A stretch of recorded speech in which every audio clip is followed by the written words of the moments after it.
13,000 కోట్ల రూపాయల పెట్టుబడికి సంబంధించి వివిధ సెక్టర్స్లో ప్రతిపాదనలు ఏదైతే ఎస్ఐబిపి పరిశీలించిందో వాటన్నింటినీ కూడా ఈరోజు ప్రభుత్వం ఆమోదం తెలిపిందని చెప్పేసి మనం చేస్తాను.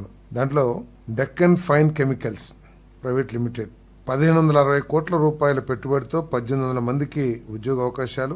Bharat electronics limited defence systems integration complex government of India, అది 1,400 కోట్ల పెట్టుబడితో 800 మందికి ఉపాధి అవకాశాలు లభించేది. PUR energy electronic vehicle manufacturing facility, అంటే బ్యాటరీలు, దాదాపు 7.5 లక్షల 2 వీలర్స్ ఎలక్ట్రిక్ వెహికల్స్ ని మ్యానుఫ్యాక్చరింగ్ కోసం 1,786 కోట్ల రూపాయల పెట్టుబడితో 1,200 మందికి ఉపాధి అవకాశాలు లభించే విధంగా. అదేవిధంగా బ్లూజెట్ హెల్త్ కేర్ లిమిటెడ్ 2,300 కోట్ల రూపాయల పెట్టుబడితో 1,750 మందికి ఉపాధి అవకాశాలు. Jupiter renewable private limited solar cells modules తయారు చేయడానికి 2,700 కోట్ల పెట్టుబడి, 2,216 మందికి ఉపాధి అవకాశాలు.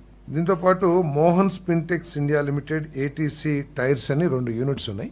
ఇవి గత ప్రభుత్వం అంటే 2014-19 సమయంలో చంద్రబాబు నాయుడు గారు దీనికి ఇన్సెంటివ్స్ కానివ్వండి, లేకపోతే ఈ నిర్మాణానికి ఆ రోజు ప్రతిపాదనలు ఆమోదించడం జరిగింది.